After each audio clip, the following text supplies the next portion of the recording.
I didn't raise my voice when she said it. "I need your room. You'll have to move out." She didn't blink. She thought I'd crumble, maybe cry, maybe shout. But I didn't do any of that. I just looked at her, my father's fiancée, pregnant, smug, standing in my kitchen like she owned the oxygen in the air. The knife in my hand wasn't for her. It was for the onions. I kept chopping. I'd been here before, watching someone cross a line they didn't even know existed until they were halfway over it. The difference this time was, I had already built the trap. Back then, when Dad first told me he was seeing someone, I wanted to be happy for him. He'd been lonely for years. She arrived all soft smiles and flattering laughter, brushing his arm like it was a reflex. She told me I was like the little sister she never had. I told her this house had been in my name since Mom passed. She smiled wider. "That's smart. You're a smart girl." I should have known then. At first, she was fine. She cooked dinner, kept him busy, didn't interfere with me. But months in, the air shifted.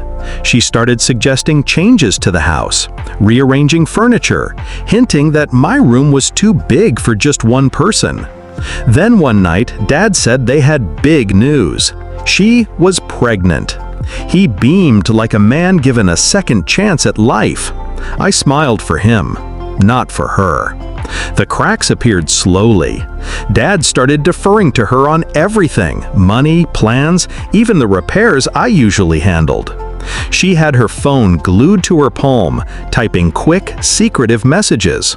I didn't care until the day I overheard them in the living room.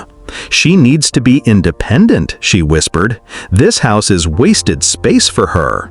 "She's my daughter," Dad murmured. "She's an adult," she said, her tone sharpening. "We'll need her room for the baby."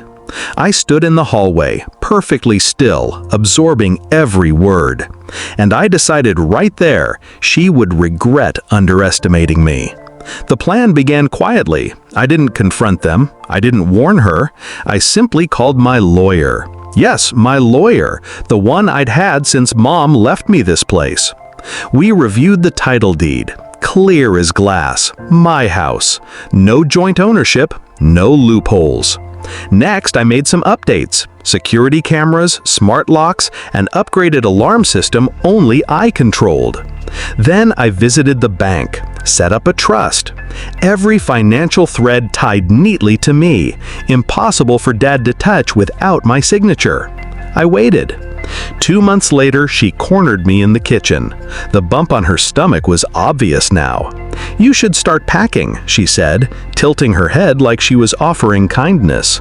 I looked at her slowly. "Packing?" "Yes," she said, impatient. "We'll need your room for the nursery." My knife kept moving. Slice. Slice. "This is my house," I said softly. She laughed, a short, dismissive sound. "Well, it's your dad's, and soon mine too. You can't expect a baby to sleep in that tiny guest room." I set the knife down, wiped my hands. "You should really check public records before making assumptions," I said. Her smile faltered. The confrontation happened faster than she expected. The next morning, I had my lawyer send her an official notice. She had 30 days to vacate my property, addressed to her personally. Dad stormed into my room, his face red. "What the hell is this?" "It's a legal eviction," I said. "She's not on the deed, and neither are you. This house is mine." His mouth opened, but no words came. She tried to rally. "You can't do this. I'm pregnant." "I can," I said, "and I will. You tried to push me out of my own home. You lose." The fallout was beautiful in its silence. She stopped speaking to me entirely. Dad tried bargaining, asked if they could at least stay until the baby came. I reminded him of the cameras, the trust, the fact that every legal document had my name in ink and theirs absent entirely. When the moving truck came, she refused to look at me. I stood at the front door, watching every box leave. The nursery she'd imagined? Empty. My room? Untouched. After they left, the house felt bigger, cleaner, like it could breathe again. Dad calls sometimes. We talk, but not about her.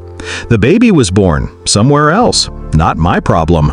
Do I feel bad? No. I didn't push her into this. She walked into my life and assumed she could take what was mine.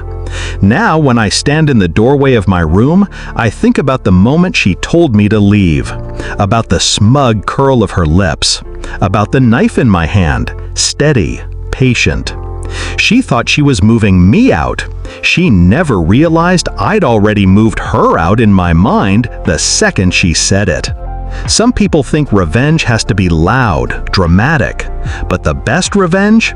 It's quiet, it's legal, and it leaves them wondering when exactly they lost.